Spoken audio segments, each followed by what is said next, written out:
What is going on, beautiful people? Welcome to another episode of the Narcissist Code. I'm your favorite self-aware narcissist, Mr. Lee Hammock, better known as Mental Healness across all social media platforms. This is your first time seeing my face or hearing my lovely voice. I'm a clinically diagnosed narcissist and use my platform on social media to raise awareness for NPD, get more people into therapy, like myself, and also validate the victims, survivors, and thrivers of said disorder, said toxic people, said toxic traits. Today's episode is going to be about the memory loss or possible memory loss that happens during or after a toxic relationship with a narcissistic person, a highly narcissistic, toxic person. I know a lot of people are going to resonate with this episode right here because it is a doozy.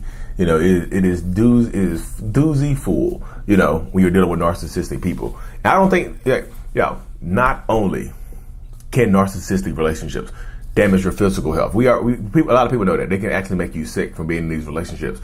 Stress doesn't only just make you physically sick, you know, gives you headaches and things like that. It can actually lead to you having it can mess with your memory. Think about this right here. I need y'all to feel me on this right here. Feel me on this right here. This relationship could damn near be unaliving you. It could be taking your life. It could be killing you. You see what I'm saying? It absolutely could. It can cause memory loss. You know, being in a highly stressful, highly toxic relationship where you are very rarely at a state of peace, where you very rarely experience peace, it can absolutely destroy your memory. You know what I mean? You sit here and you be like, you know what? I don't remember that.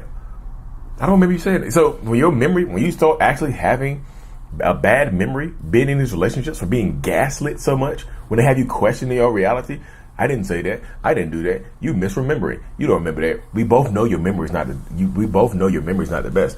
So when you're dealing with situations like that, and your mind is actually becoming like you actually started having symptoms of memory loss, the gaslighting can get way worse. Way worse. The gaslighting can and will be horrendous when you actually start having memory loss because you really, truly don't remember. The lying will get worse. The manipulation will get worse. And guess what? The narcissist does not care because your loss of memory typically can be used against you. It can be beneficial to them. They use your impediments and the things that hurt you, the things that they use your insecurities and your impediments against you.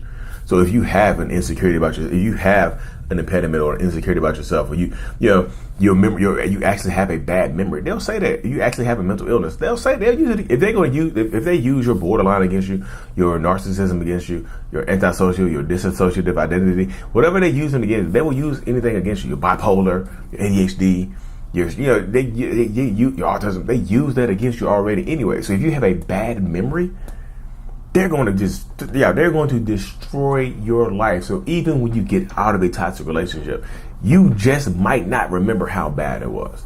So imagine that right there. You stayed in a relationship with somebody because you thought you loved them. Maybe you did love them at first, but then the love went away. You stayed in this relationship with this person who was literally destroying you for love, the chance at love.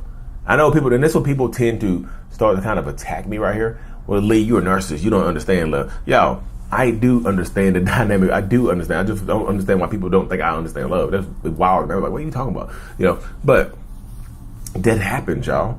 A lot of narcissistic people experience this dynamic. They experience this kind of phenomenon, and it absolutely does occur. It's like when you lose your memory, and it's not just your memory, y'all. Like I said, emotional abuse can absolutely cause memory loss. You know what I'm saying? Sometimes it's like, and I've read in an article, it's like memory loss is like a survival skill. It's like your mind blacks stuff out on purpose. It's like when you are in a traumatic situation, it's like your mind is protecting you by not remembering this, by not storing this memory where you can easily access it at. So some things you absolutely will forget. And that's why like triggers are so bad when you get out of a toxic relationship or while you're still in it, with the narcissist. Like, triggers are actually so bad because you don't remember a lot of stuff, and then when you see something that triggers you, it just brings it back. It's like it unlocks that storage case where your mind put it at to forget it, to protect you. It got so bad, y'all. Think about that. It got so bad that your mind had to protect you from it.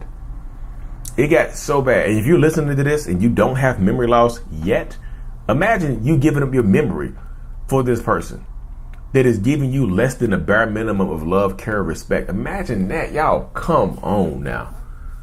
Come on, man. That's that Boosie sound. Come on, man. Come on, man. But you see that space right there. That's why I'm telling people in this unique situation, they're like, you are sacrificing so much. You're sacrificing memories with your kids, your memories with your family members. You're sacrificing all of that for this person. Why? Why? I need to know why. You don't have to tell me why. I don't need to know it. You need to know why. Because me knowing it, could that help me? Could that possibly help me help more people? Yeah. But you need to know why. Why are you willing to sacrifice your memory for this person? I don't know. It's just love. All right. Love ain't, I think once you get to the point where you realize that love is not enough, I feel like it could help you out right there. You know what I mean? Because it absolutely can. That's one of those things. And it's like somebody even did an article on Psych Central, and the title of it is Long-Term Narcissistic Abuse Can Cause Brain Damage. The effects of psychological and narcissistic abuse come with many devastating consequences, but there are two that almost no one about this. No one knows about unless they're a doctor or a neuroscientist. I think somebody who's not. I don't know who wrote this. But yeah, CPTSD and memory loss. Like memory loss, y'all. And like I said, sometimes memory loss is a trauma defense. Imagine that your brain is trying to guard you against this person. And sometimes it's not just in a relationship as a relationship partner. So let me stop right there. So because all of y'all are not dealing with narcissists in relationships. Some of y'all have good, healthy partners, but your parents are not.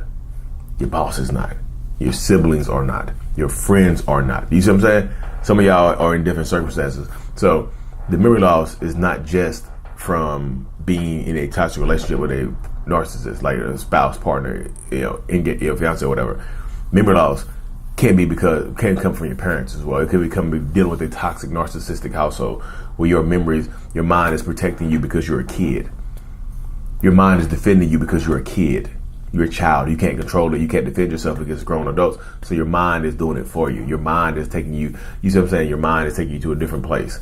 The magic school bus. You get on the magic school bus of narcissism because it takes you away. It makes you feel safe. It protects you. Your mind is there to protect you. That's why I said in these memory loss, like your mind, it can be a defense mechanism for your mind. But I say again, it can also be a trauma response. Like your mind is just being destroyed from emotional abuse, from gaslighting, from never knowing the truth of the matter, from feeling like you're crazy. And guess what? At the end of the day, that narcissistic person doesn't care. I know that hurts a lot of people's feelings, but what do you mean they don't care, Lee? Yeah, you can tell them that you have a headache from arguing so much, that your memory is shot because of them being gaslit. You can tell them this, and they'll blame you. They'll put it on you. They just will. This is one of the things that they will absolutely put it onto you because you're with me. You don't have to be with me. You don't have to be here, right? Nobody's holding you hostage here, right? But some of them are. But they'll tell you that they're not holding you hostage. Do you remember me telling you that you were hostage here? Now you see how they start playing jokes with your memory right there. Like you have a bad memory. Let's just trust my memory. You mean you forget? You're so forgetful. Let's just trust my memory. Make sure you write it down. Make sure you write this type of stuff down. You have to be careful, y'all. You just have to. It's in this space right here where you have to be careful. You have to protect your peace. You have to protect yourself. Because that brain damage. I don't know if you can fix it, y'all. Y'all can look at some of these articles. I don't know if you can fix it. I think I think your memory can come back. You know what I'm saying? I think your memory can come back later on, maybe. Just do some research on that right there, y'all. I'm not a scientist, and I saw the term abuse amnesia popped up, y'all. It's like the abuse amnesia was like your mind protects you sometimes. That can be that as well. So your mind is already out there trying to defend you, y'all, because your mind understands that you're in a toxic relationship with a toxic, narcissistic, abusive person. Your mind is understanding that. It's up to the rest of you. Got to catch up. The rest of you has to catch up. Your mind gets it. The rest of you is lacking. You know what I mean? Like I said, you have to protect yourself, y'all. Yeah. And when you get out of it, As I talked to plenty of people who, when they got out of it, their memories started to come back. Like, because you feel safe. When you're in a safe place, when you're in a safe spot, you know what I mean? You feel better. You're healthy. Your body has a chance to heal. You can't heal in the same environment that makes you sick, y'all. That's why writing things down and recording situations can help guard you against this memory loss sometimes, because like they can't gaslight you if you have they can't gaslight you if you have they cannot gaslight you if you have proof. The proof is not for them. The proof is for you. They can't, like, your diary, your journal, or your whatever you're recording this on, like, that's for you. That's not for them, because you can show it to them and they'll just get angry at you and just say, your memory is so bad you got to record me. They're not in it to help. They're not in it to have a healthy relationship, y'all. They want to harm you. You know what I'm saying? They want to harm you. This is not your partner. This is your enemy. Your enemy does not care about your memory. They want you to forget. They want you to forgive and forget. They want you to not remember. They want you to misremember. They want to call you crazy. They want to make you feel crazy. They want to gaslight you because it's fun. You see what I'm saying? They want to get you to believe a big, huge lie because it's fun for them sometimes to get away with the type of stuff. It just is. It's one of those things, y'all. But anyway, y'all, thank y'all for tuning in to another episode. Look what's coming out soon. My kid's book, Remember It's Not Your Fault, is set here to be released in the next couple of days. Make sure you join my newsletter to check it out. Y'all see how glossy that cover is? It's crispy. Look at the little boy who's watching his parents argue. There you go, y'all. Anyway, y'all, like and subscribe for more. And of course, y'all, mental illness is out. Peace. Thanks for making it to the end of my video, y'all. If you haven't already, check out joining the channel memberships for behind the scenes perks, priority responses to the comments, and a few other things. Link in the description of every single video I do. Thank you so much.